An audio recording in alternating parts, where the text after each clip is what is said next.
Welcome back to Tran Plays Night of the Dead. It actually is night this time. I am in the middle of converting or reassembling stuff. I thought I'd show you. In case you ever wonder how I get good gear, it's a lot of saving and loading. A lot of... this is probably my, we'll say, 20th time of loading. So what we do is, we'll start with tier 1 because this is the easiest and I don't really care what we get. But it's just the demonstration purposes. When you take 5 tier 1 items, it doesn't really matter what type, though the game text does suggest that it does matter, if maybe 5 pickaxe. I haven't noticed anything, even if I put 5 police shields in there. I take 5 things and you very likely will get an increase.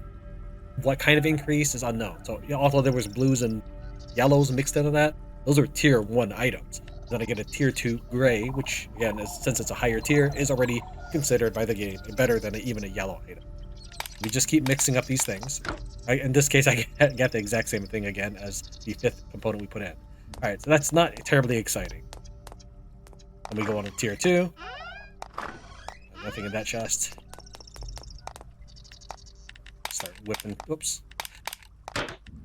For whatever reason, right click and hold drags this window, which makes it a problem when you're clicking really fast like that.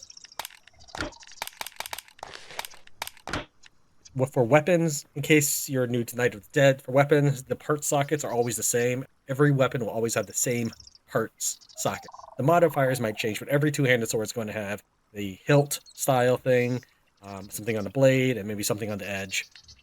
However, armor pieces can have anywhere from 0 to, I've seen as high as 6 coil sockets. And yes, I have seen armor with a 0. That's not counting these accessories, those will always have 0. So these are tier 3 items right here. Let's just keep going.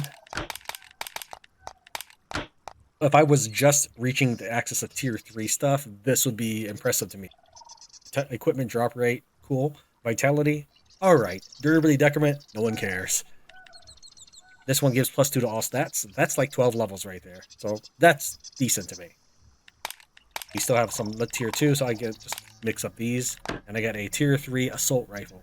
Again, if I didn't already have a whole bunch of these at my disposal, this would be impressive. Like headshot damage? Sure, let's go for it. But yeah, that's not terribly impressive to me. All right, here's where we get to the meat of things. Tier 3 is mostly what I'm working on right now, so that I can get a tier 4 iron armor. Let's just go and dump all these in here for now, and we'll start with this chest. We can grab what we can out of this chest. Apparently I can hold the whole pile.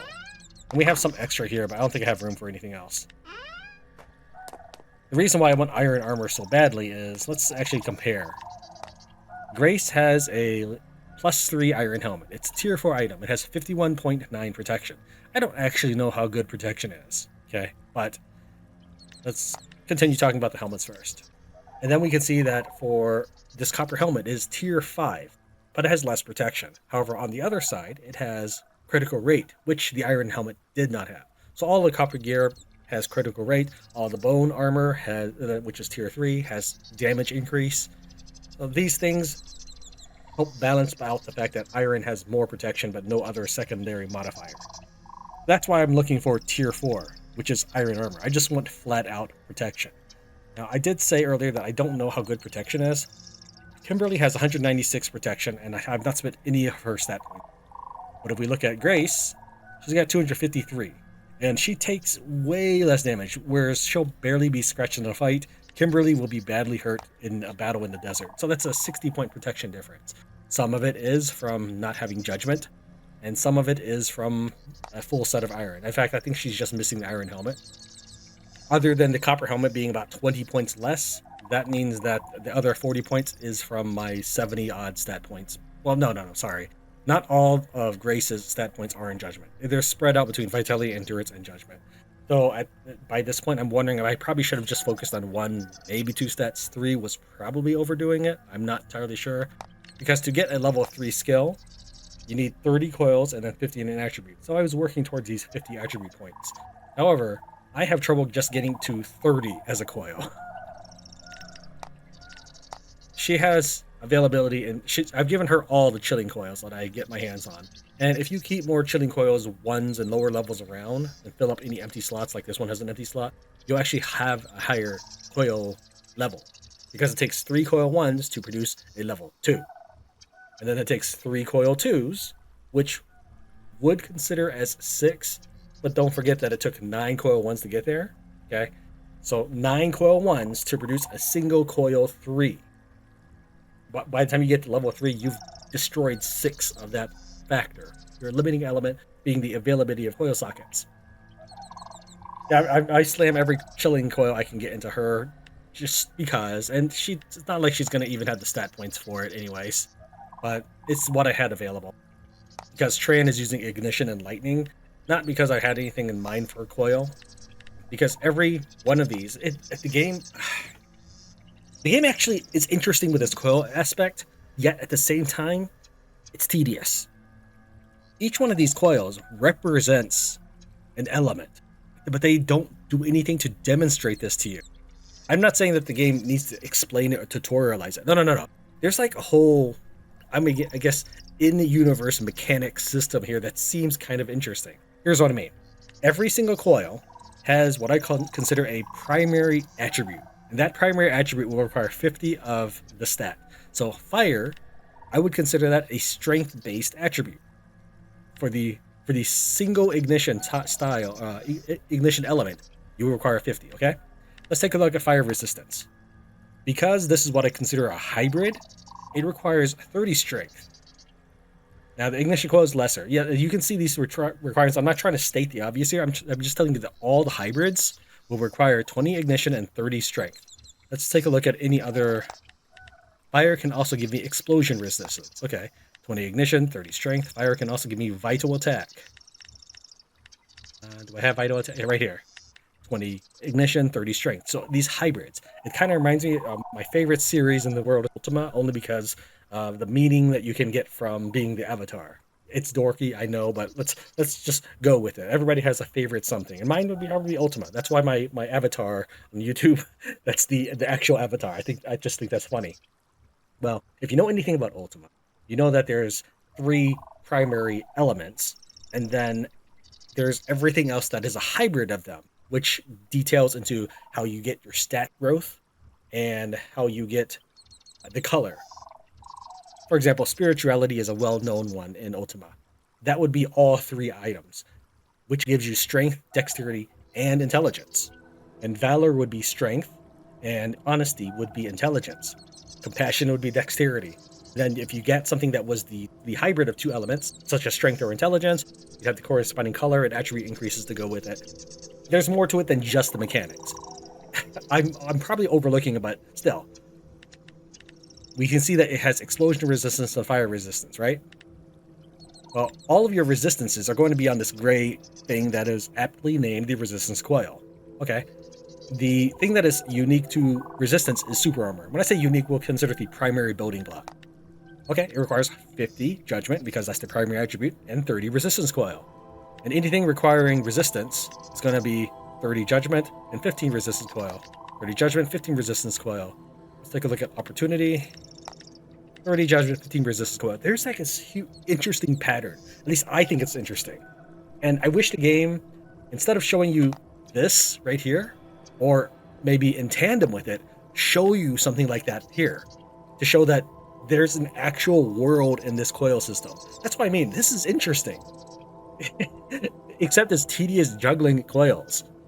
For example, when I go to battle in the night, I go and put on my ranged equipment set, and then I take out my sockets and put them in this socket, and that's fine. Okay, that's part. I just consider that part of the price to get my lightning bonuses in the battle. It's a major battle, and so you should, if you want to take the 15 seconds to do it. It's just tedious. And that's not the only thing. Every time you find coils on the battlefield, they don't stack with anything, so you probably bring the components necessary to bring a coil workbench with you, and then just do that on the fly. Anyways, let's continue working on this with the coil assembly workbench to reassemble things, and we'll see if we get anything good. But yeah, that's what I mean, is the whole coil aspect shows a lot of thinking. Whoever designed it from a writing standpoint put thought into it.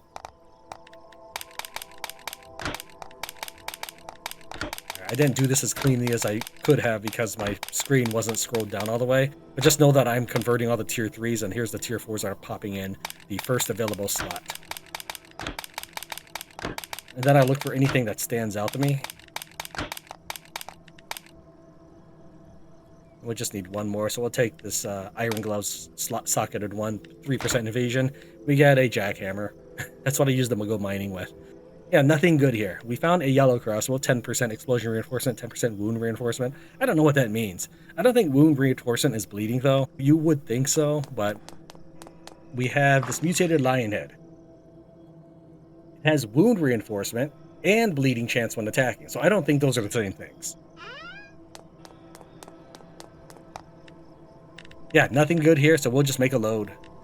I'm looking for some iron pieces. We already have some. Every time I get a new iron armor, I compare it. Only basically survival of the fittest for iron armor. Her first iron armor was probably like 3 sockets. And then I eventually rolled for 6 sockets. That's not just like good luck or anything. That was brute force. Even in Baldur's Gate, there are times I do roll a 20.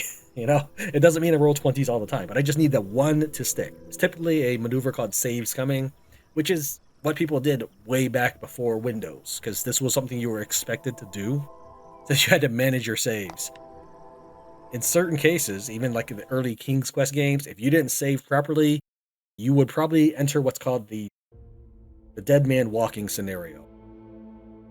Even like in the King's Quest series, you could cross a bridge a certain number of times, and then it would collapse, and you could never cross that bridge again. But you needed to cross it to win the game.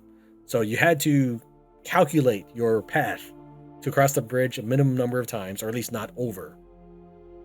Basically, you would lock yourself out of finishing the game. It would be considered, by today's standards, bad game design. Okay, I agree with that. However, the advice from Sierra back then was save early and save often, and if you needed to, call the helpline. Pay money, but call the helpline. So techniques were different back then. You would save, you would experiment and get killed and read the funny death message at it. Typically like Space Quest, sometimes Heroes Quest also. They would generally, the death messages weren't you died or game over. It would be something stupid, like if you making this up, if you get turned to stone and then crushed into dust, it might be a death message, or it might be a message saying, "Guess being a hero isn't all that it's cracked up to be, huh?" That doesn't actually exist as a message. I'm just giving you an example. If you've never played it, the Heroes Quest series, or So You Want to Be a Hero, is a great series to get into.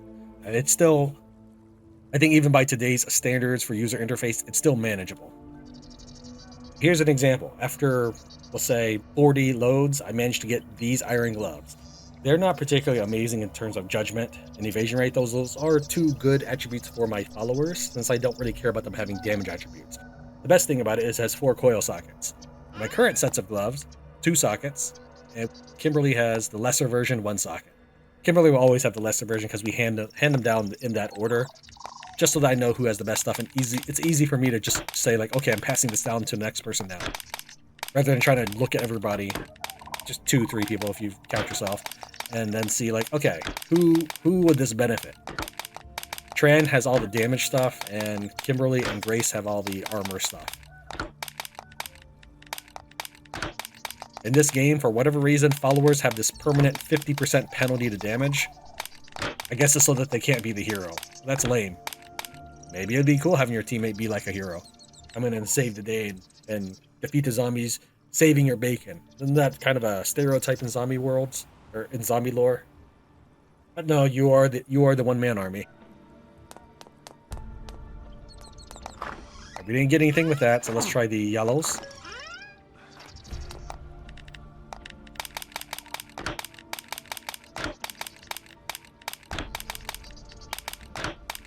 It might be worth thinking about keeping a set of bone armor with a lot of sockets, but this one just has lame durability decrement. I don't care about the durability. Bone armor giving you a damage bonus, so that's why it might be worth keeping.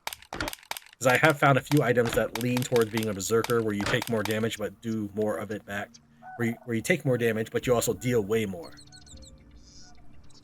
For example, that berserker axe. Let me just go ahead and fish that out here, and we'll just take with this great sword. Okay, let's take a look at my barehanded. I'm 202 damage. Equip the great sword, I'm up to 565. Equip the battle axe, I'm up to 867. That's a lot more damage than my teammates can field. Remember, barehanded, I am 202. If we take a look at Grace, she does 26 damage barehanded, and that is before this 50% penalty to zombies, trees, boulders, and ore. It's a little more than 50% for trees, boulder, and ore because she has eco-friendly. And as far as damage to zombies, it's a little less than 50% because of her stats and memory. She also has evil nature principle as well. But yeah, it's at a base 50% penalty. She just is less than 50 because of her advantages in traits, attributes, or equipment. Alright, it is now a new day for me. I'm going to record an episode of Scavenging. And we're going to go ahead and change the difficulty once more. So now that it's going to be daytime, we're turn this down to ×1. And we're going to, let's see here. Where's generators breakdown? Here it is. By this point, I should be able to include a clip of me returning to the base, seeing the generators broken. I don't feel it adds anything to the gameplay. I have plenty of energy as it is, and we are still at ×1 energy. But it's just running up there, and at this point, I also have essentially infinite iron and stone. The game has updated since the last recording, and there should be a fast travel option if we head to one of these survivor bases. So let's check that out.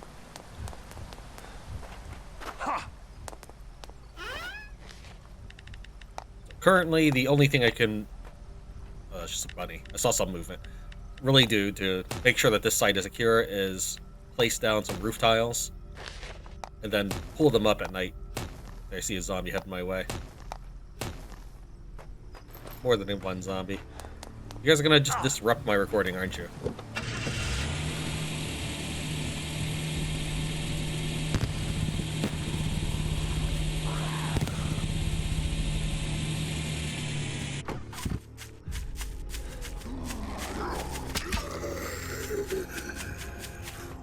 My ballista will fire when...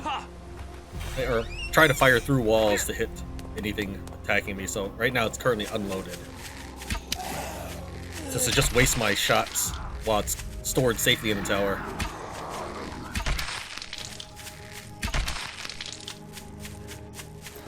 Actually, we'll just leave that down for our return. Okay, this looks good. We still gotta get rid of these guys because they will just teleport behind us to catch up. Since these are what I would consider day wave zombies, they home in on the player. There's no evasion or anything. Similar to the nighttime zombies, you can't evade them. Your only choice is to kill them.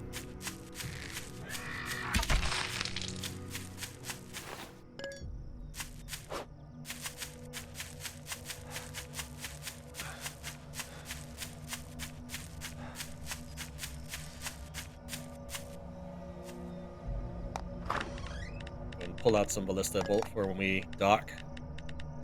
I can't really climb to the top of this machine right now, so that's the only problem with it. So I can't really reach anything. Once we dock, I'll make some stairs. You see on the lower left, my vehicle's badly damaged. Well, I mean, not super badly. It's lost. It's down to about 76%. I've noticed that whenever I change the difficulty, my vehicles drop health, including the vehicles throughout the map, like the scooters that you can find. They lose their health for some reason. I don't know why. And the difficulty change that happens each night is I increase the experience to 5 times for the Horde Night. If you haven't seen the previous episodes, it's because for whatever reason, the zombie waves, they give about 5 times less experience than a normal zombie. I think that's weak. I think the game may be trying to balance itself, but the player, if you are told in the beginning of the game and for hours and hours as you play that every zombie is 5 experience points, and then later you find that zombies that are scripted to attack you are worth 1 experience points, it feels a little cheap.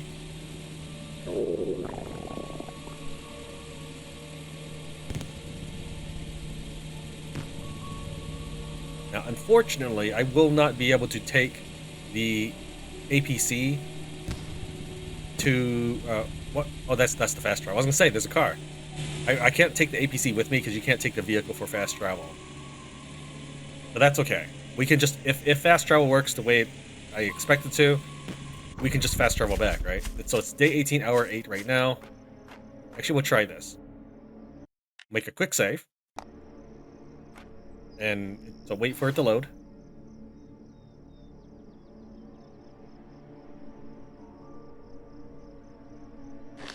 Okay, then we're gonna check the load. It is 8:36 in the game time.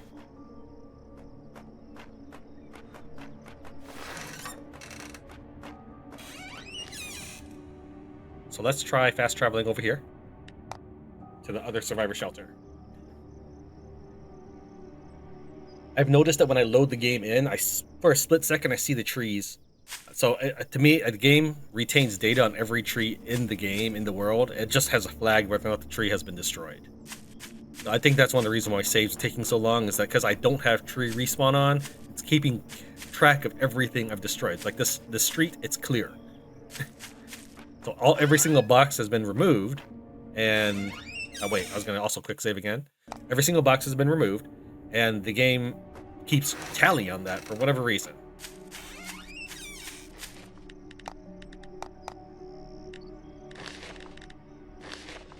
Building forbidden area.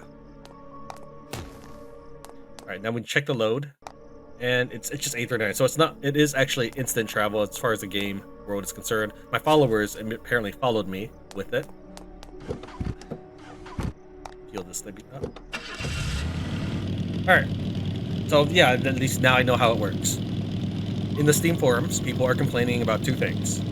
One, they feel it's not realistic to get a fast travel. Okay, several games have used fast travel, and you don't have to use it, such as... Hold on, I think someone's knocking on my door. Hold on, let me make sure I'm still recording. There was a person who wanted to mark power lines in my area. Now he's going to be walking around in my backyard. But yes, there's one of the complaints is that fast travel is not realistic, and no one's making you have to use it. In fact, could be reasons not to use it, such as my APC. I don't want to have to rebuild that. That took about 22 minutes, and that was my third attempt at making it smoothly. Right? First couple attempts, things weren't lining up right for the second story of the chests. Actually, I've been rambling so long. That was to the right. Okay. So I don't want to have to rebuild that APC. So there's a practical reason for me not to fast travel. The other thing people have been complaining about is that the followers follow you. Okay, I get it. You don't want to lose their spot. That's fine. I'm sure that the game developers could patch if they cared to. But yeah, I would say that if you hate the game, that someone says that he's going to downvote the game because it now has fast travel. I get it. You want maybe a realistic zombie scenario, I suppose. We're going to go and buy this at 23 each. All my money. And we're going to travel back to the shelter and then fast travel into the desert. Actually, do we want to fast travel into the desert? It's not really necessary. We just need to go down here. Because if we fast travel to the desert, we're going to end up there. So we're going to actually turn left here. And so what we're going to do is we'll head to the desert shelter, fast travel to the APC, drop off my stuff, and then fast travel back to the desert and continue. I think that's what we'll probably do. And, I guess there is a third complaint, is that you don't get to carry your vehicle with you, which kind of makes sense. Their in-universe explanation for fast travel is that some dude is ferrying you to the next shelter, making the survivors seem more useful than, here's a quest giver. That they actually have a shelter and some sort of operations there, and it's not just Walter Wagner sitting in his house. I can understand vehicles never becoming a thing that you can fast travel with. You can still carry an entire APC in your pocket, though, so it shouldn't be that much of an issue. By the time you reach a shelter, you are very close to getting 100% demolish rate. Very, very close. Because right after the shelter, there's only one town next, and in that town, you get the recycle look.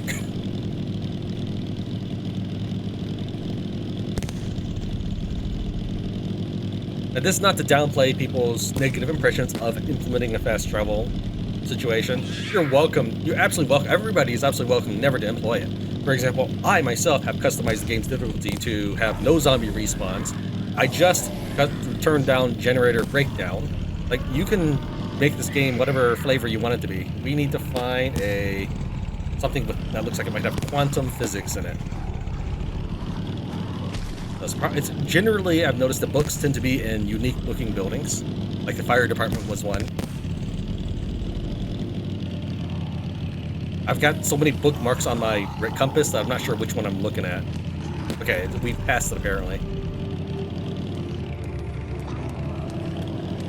Since this is not an off-road motorcycle, okay, I can't actually hop up the rail guard, the guardrail. Alright, so it's the one right in front of me, like on the compass. Oh, is it in the checkpoint? Is that all it is? I think it is. Yeah, it's in that. I guess that one of the first books we found was in a normal checkpoint too. So maybe it's not totally unique. But they aren't just some random cottage, typically. There's something peculiar about them. Okay, this axe brings my damage up to 800. But I do take increased damage as a result of using it, because it's called the Berserker's Fury. I'm waiting for my teammates to appear behind me. That way I can give them some drinks. It's time to show our strength. Okay, so they have a sun debuff. What we're going to do is I'm going to go and hand them a cola. She immediately drank it. Good, good. You take one as well. And we'll go and... You eat that when you're ready. You can only have 6 food buffs at a time. Right now I have 4 going on. Hamburger is pretty much always going to be a thing for me. I currently have these right now because I'm trying to... We were just getting started. Talking. I'm trying to complete this survival quests. I'm hoping my teammates will protect me. It's one of the you eat this. It was a girl talking. That's right. Here it is. You eat these foods. All right, let's kill these noisy guys. With my reassembly, I created a lightsaber. There's only 3 tier 6 items I can find: a one-handed lightsaber, a two-handed lightsaber, and a plasma shield. The plasma shield cannot have the spikes on it. Our police shields currently have spikes. And the plasma shield actually has less defense, but it allows you to move much faster. So it's probably one that I, as a player, would use. But for my teammates whose movement speed is pretty much tethered to me, I think it's okay for them to have the heavier police shield.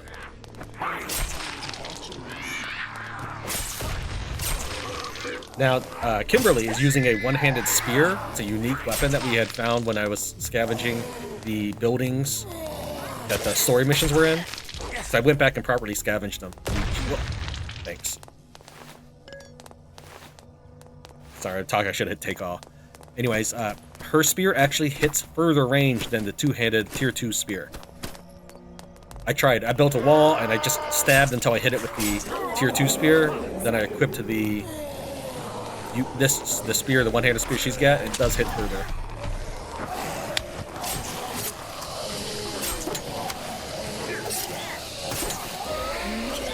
Fighting in this game is more interesting than in, say, 7 Days to Die, but I will say that given that your character has an arc, you kind of have to aim away from your crosshairs. You notice I'm actually aiming above the enemy? It's because my characters keep talking, I forget that these guys blow up. So, for example, if I want to hit him in the head, if I aim like this, I end up chopping him in the shoulder. So I need to aim above him, like that. And I have to keep track of which swing my character is going to be swinging from, as well. So, yeah, the combat in the game is a little bit wonkier with that respect. This is...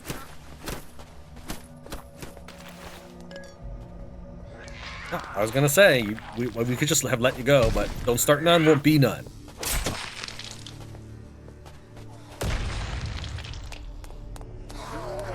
Now, most of these zombies are hanging out in the desert over there is because they were chasing my APC down as we were looping around the map, collecting all the story.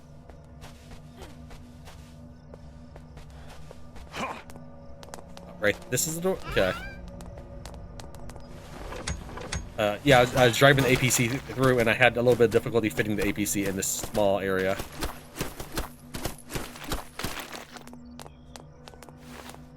There we go.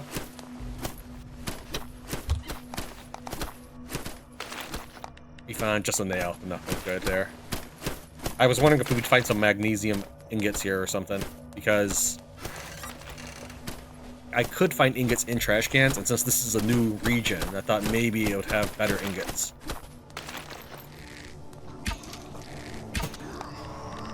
Drink that real fast. My character will have indigestion. This is only good for an hour, which is why I don't give it to the teammates. They can have fresh stuff. I'll drink the rotten cola. Because otherwise I'd have to fiddle with their inventory and try to feed them every hour like a Tamagotchi. I don't really need to break these cones, so just watching them. It's probably another same toll booth. Anything new in it? Come on. Oh, okay. Totally new heads in there.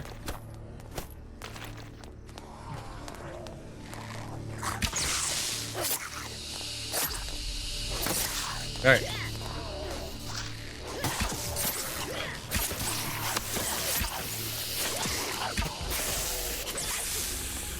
Actually, let me run back and dismantle my motorcycle.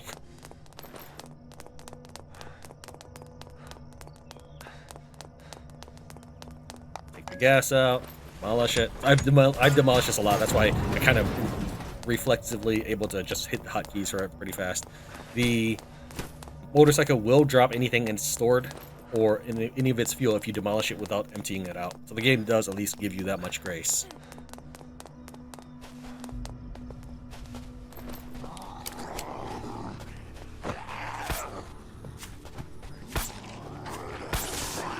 I find that the laser sight is actually a very good representation of where you'll hit. For example, if let's say I have this SMG equipped and I run, you see my laser sight's pointed at the ground. So if I'm trying to fire while my character is running, yeah, he'll just start shooting the ground. Now, that's more of a exaggerated demonstration. If I'm, for example, spinning around like this and then immediately fire, my character will fire in the direction of the laser pointer. So it's not exactly where your crosshair is, you have to wait for it to catch up.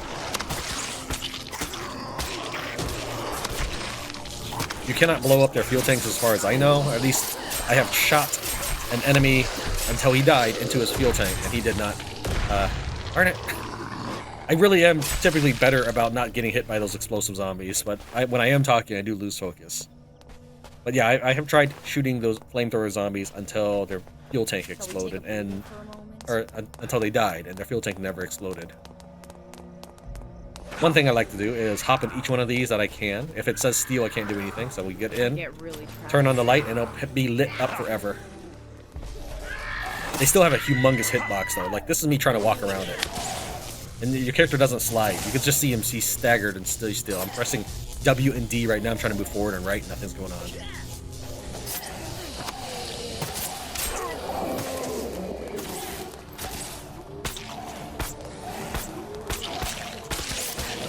Because I have the cola, I won't be set on fire from his attack, but it will still hurt.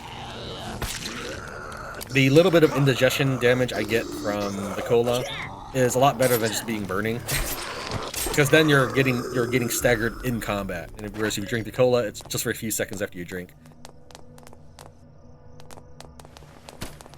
We'll go ahead and eat one of these as well, since they'll raise our satiety up a bit. Feels like someone's watching us. I don't see any buildings that leap out at me like this zombie that I want to loot. Also, the fire resistance helps deal with the explosive zombies when they die, especially for your teammates who never dodge anything. Otherwise, I think they would catch on fire. That star that she has, that's her invincibility item. As you saw, I try to reassemble lots of items, and I only keep things that give them invincibility. Well, not that one. She doesn't have it. Oh, no, she has... They have it on this. This one just has health regeneration. It's this item. They each have something that has invincibility chance when damage taken plus 5%. They each have one that gives them plus 5%. Like with all other special zombies, I think there's some sort of cooldown before they can use abilities again. But I haven't ever seen him do like flamethrower continuously. He'll do a little spray and then he'll move in for close combat. Even if you try dodging him for a while, he won't spray again until a little while.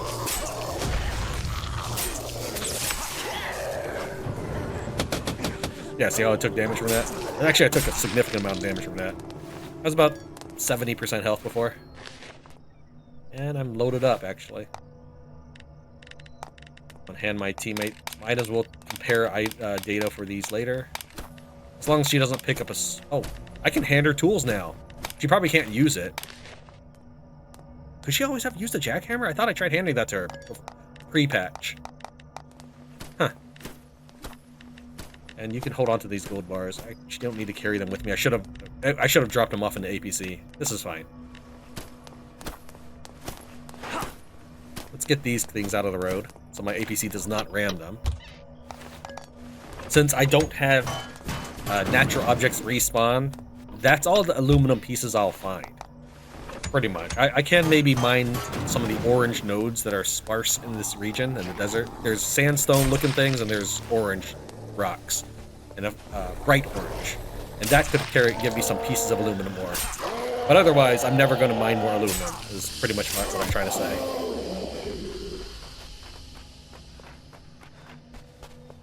And aluminum is necessary to repair the APC, so let's not waste it. What I can do is scavenge or dismantle items still. So bone armor will give me aluminum. Iron armor will give me magnesium. It's based off of tier, not what it's actually made of. Though to make your own bone armor, I think it does require aluminum. That's again based off of the tier. That building looks different. It doesn't look particularly exciting to scavenge, but it does look different.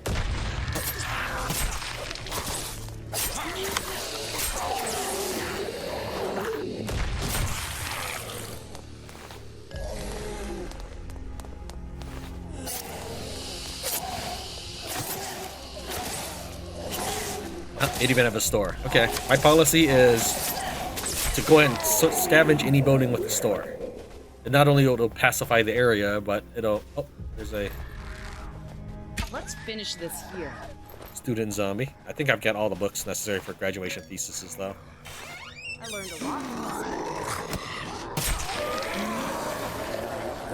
this. That was quite a stretch for my finger to reach WA and then reach with my index finger to hit L for flashlight. Kimberly, go and take some more items.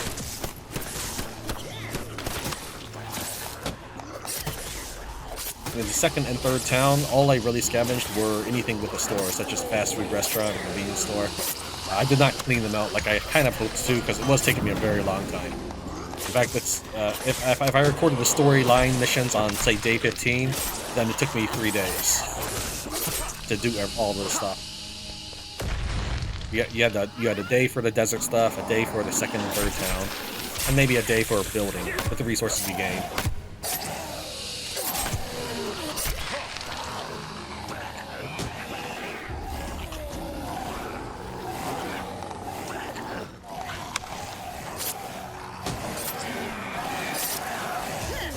You see Kimberly's actually taken substantially more damage.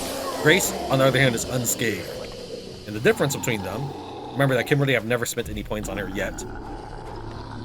With all the reassembled gear, Kimberly's defense is 232, Grace's defense is 256.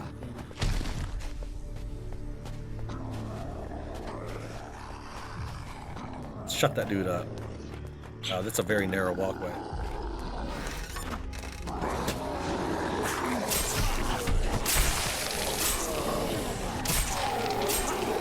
Also, whenever a zombie lunges like that, he always knocks you down. They typically lunge at you when they're missing an arm like that one. I don't even want to count anymore. See if there's anything in these.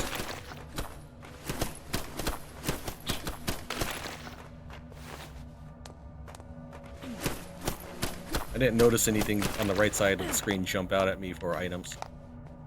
That was weird. I hit TR like I normally do, but it didn't immediately close out. Hopefully that's not going to happen often. This generator has food.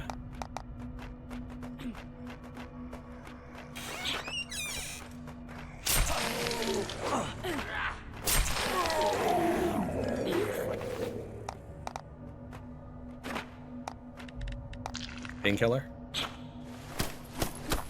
Kimberly and Grace are trying to pathfind their way to me.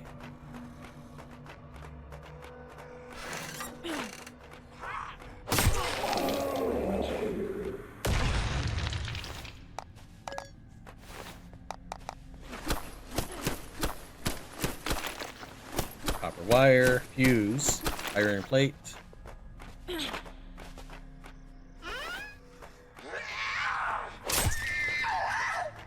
So I don't really need to break these. I'm trying to loot the file cabinets. And I don't need to break the crates either.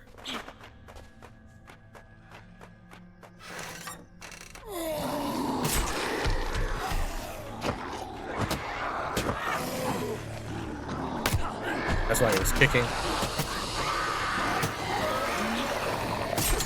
I can't block attack with this, so there's no stabbing attack. The best I can do is kick.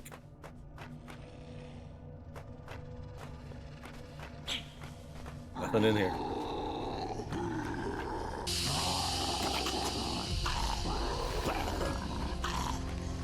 That guy was probably growling at them through the wall.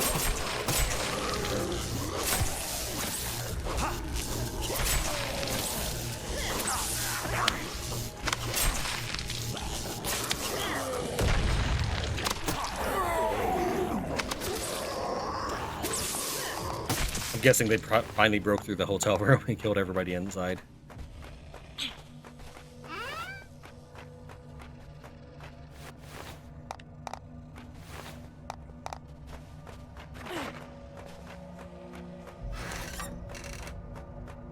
I've noticed that once you kill the first influx of zombies, it doesn't spawn more zombies. You notice that these rooms are empty. Here's one room. Wow, I just got beat up.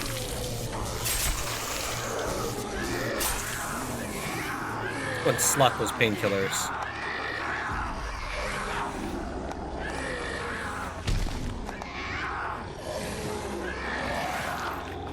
I think you should be taking this many painkillers, dude. But, you know, whatever needs to get my health up. Cells, I think you can use to power up your devices if you run out of generator energy.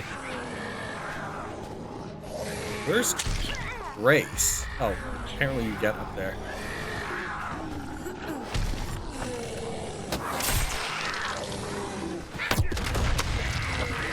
Alright, you guys take care of that room then.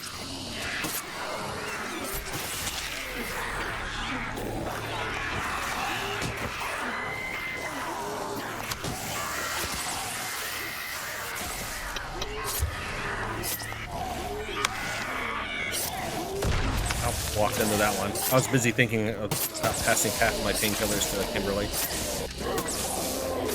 The AI won't use it as soon as they're scratched like in some games. They will eat it maybe when they're about half life.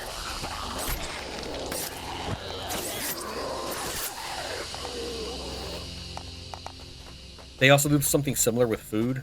They won't eat food as long as or they won't immediately eat food if they are full. Even if it has a bonus you want. But you can still make them eat it by opening up the inventory, not the exchange command, and then just right-clicking the food like normal.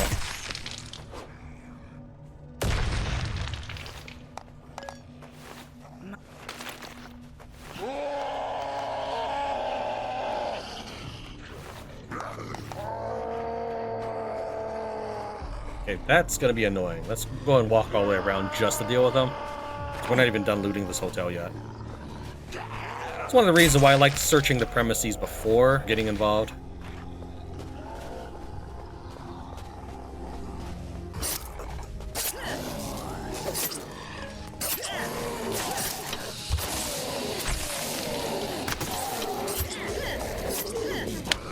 So I still haven't decided what I want to level up Kimberly in. If I want her to have protection, I'll need to raise up her judgment. But I like the power of super armor. I kind of want to make them both endurance for that reason.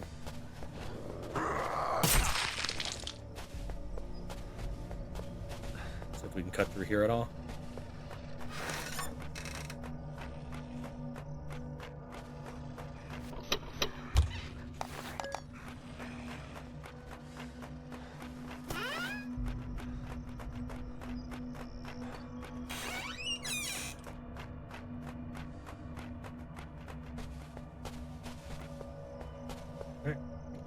Continue searching the bottom floors. Let's just open them all real quick.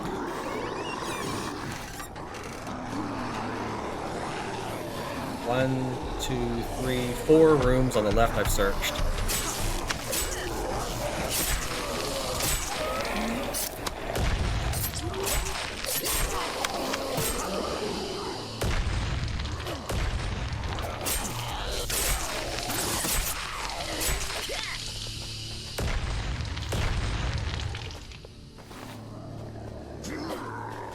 I believe I've searched this first one.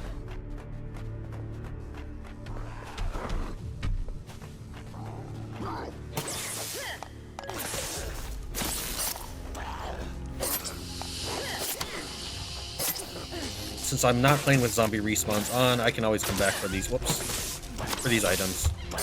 I should be mostly unbothered by any zombies. I have actually seen some zombies spawning. I make a trip to the bank very regularly, and at some point I just saw some. I cleared everything within 2-block radius, and I have completely cleared the streets out of the whole city. For you, that would just be an immediate edit out of juggling inventory, but for me, it was, say, a minute or two of moving stuff around.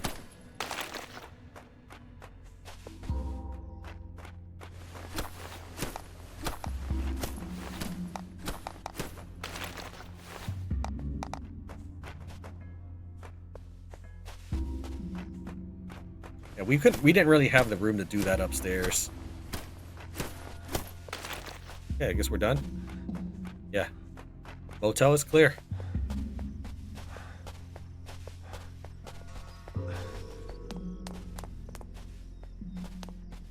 Anyway, so twice I found zombies, a trio of heavy zombie styles. Butcher zombie, the scorpion zombie.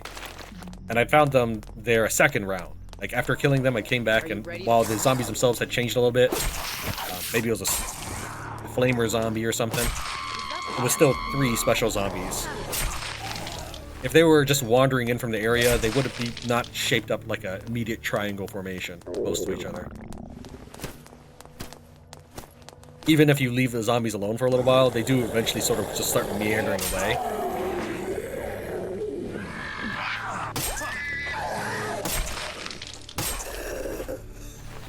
Also, once they've spawned, like, you can get fairly close before zombies will spawn in certain regions, including wild animals. But once they've spawned, they seem to reappear at a much further range so you can shoot them or whatever. For example, these guys, I spawned from our previous trips through the desert, but I didn't necessarily walk towards this intersection yet to trigger them spawning in.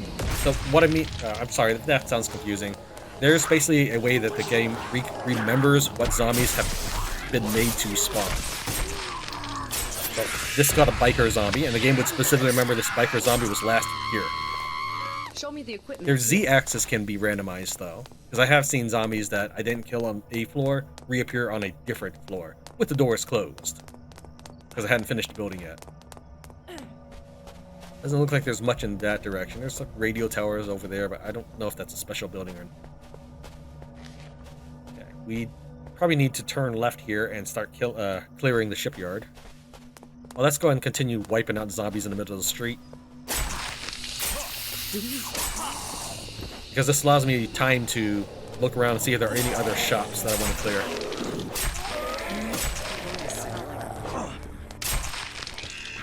Yeah, I didn't even attack the houses in the second and third town.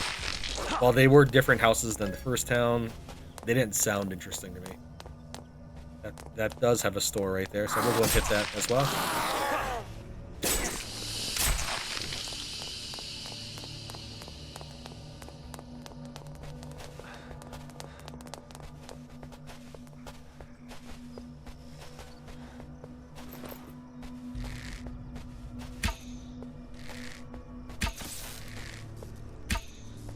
Now, for whatever reason, I feel like the arrow play in this game is better than Sherwood Builders. I can actually headshot zombies from fairly far away, fairly regularly.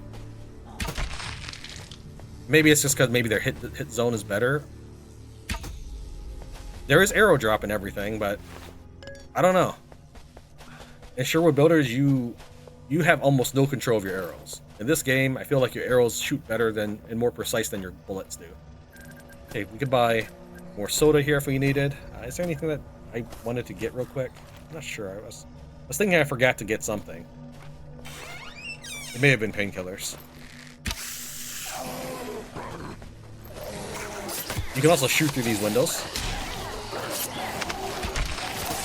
Like that. Let's go ahead and unleash them all.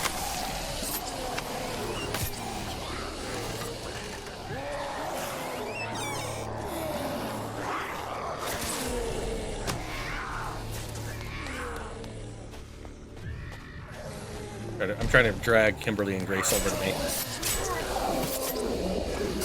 So they can, because you can only block from one direction. So if I get all the zombies on one side, it's better for them.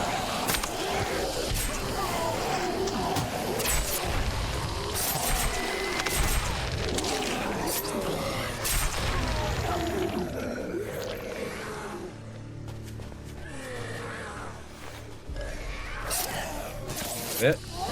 Maybe my teammates picked up the rest.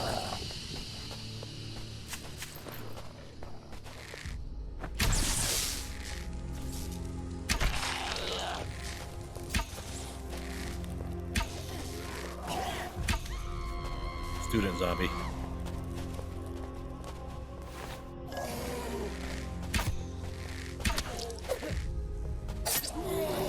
Yeah, but yeah, me talking about headshots was not me trying to like brag, like, oh, look how good I am at aiming. No, I'm just saying, if I were playing this in Sherwood Builders, I'm not really sure I could consistently headshot someone from that range. There's so much arrow and bow sway. Yeah, they're both of them have sway in that game. I have finished it. I just haven't been finished editing it yet, because it does take all my stuff. It may not look like it, but I do edit out a lot because I stammer so much. Probably one of the reasons why I won't be able to stream until I can get that more under control. I need to drop something.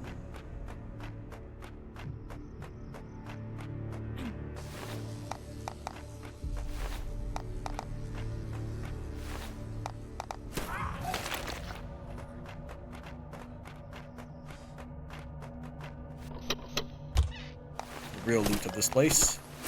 In those, I can sometimes find cards. Cards that allow you access to a dungeon. Dungeons, while repeatable, require a card for every access. Is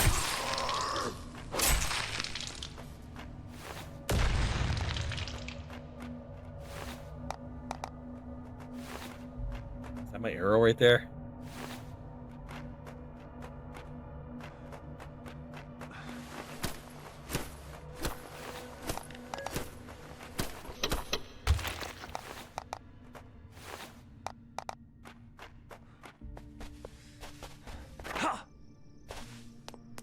Alright. So there's a bit more town in this direction, but I want to head off over here to get the shipyard. So we're going to actually go back north and to the east.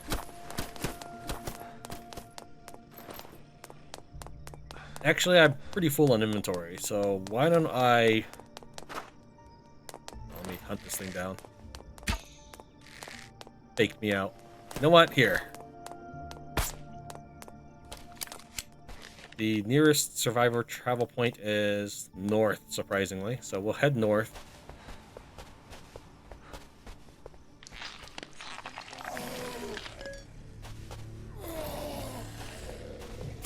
To drop stuff off in the APC. I did think about... You know what? No, let's... Actually, here, we'll do this. I need my stuff back if I want to build the vehicle. Shall we give it a run? Because we haven't really driven the APC on camera yet, let's go ahead and drive the APC out to the desert. It is going to be quite a distance away to drive. Probably just research data, but let's check it.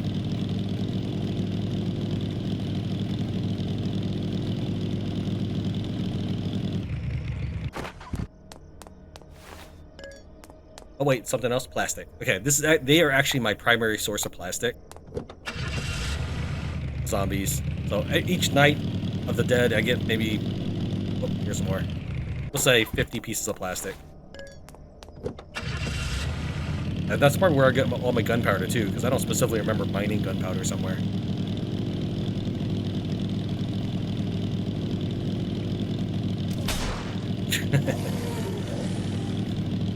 You will get experience for anything you hit with your vehicle and kill. Let's drive right up. Wow, that is a dense amount of zombies. Let's honk the horn a little bit and get them grouped up. It's not as time efficient doing it this way, but you know, I built the APC and hopefully you watched that part of the video, so I should at least drive it for you.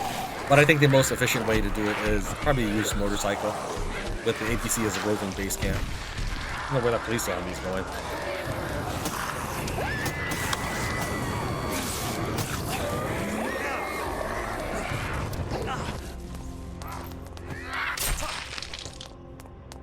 It's now hour 12 in the game. Let's get our APC over there. Inventory management takes so long for me. Alright, one of the reasons why... Is Kimberly not on board? No, I think she's surfing. She's on top of the coil bench right now. You see her? Let's zoom in a bit. Okay. But yeah, the APC does not off-road very well. It can do it, but what generally happens is it flips over on the nearest simplest obstacle. You see like iron node right there? If I were to drive near it, typically maybe the front wheels would go up on one side and then suddenly it would just keel over. Now, that might have something to do with my APC design. It's probably not balanced well as far as weight distribution. And you end up spending a lot of time just jumping out of your APC, picking it back up and placing it somewhere, then trying to fit in between trees and rocks to get to your destination. We are in the second city of the game. The streets are devoid of life. I've cleared it out. Kimberly is still managing the balance on the coil. She's doing a really good job. One might mistake her for a player with how insane she's choosing to ride the vehicle. Wow, that is impressive, Kimberly. Oh. It's more fun watching her than driving.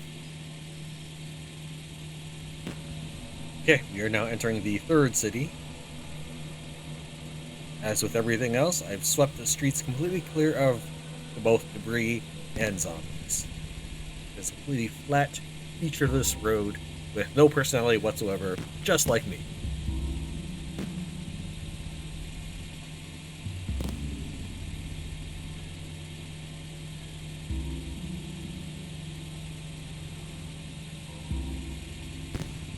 The exit we're looking for in this town is the southeastern side, but the bank is on the northeastern side. We can kind of see it there, right where the bear is on the HUD. If you look at boarding Kimberly, boarding Grace, you see the bear. We visit that a lot, basically every day. I bought all those gold bars for 23 gold each, and I will be selling them for something like 32 gold on day 19.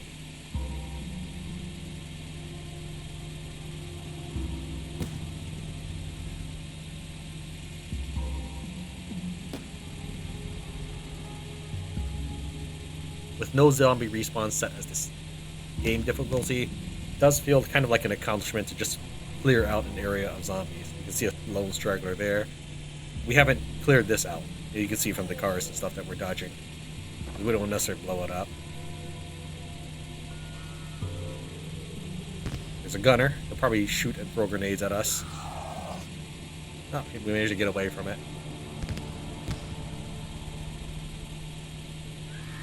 Approaching the desert complex or desert region. We can see we take surprising. See the health. We hit maybe 2 or 3 zombies, and we went from 100% to I don't know. We'll say 97% or something. But still, that green bar is a lot more dented than you would think for an APC running over a zombie.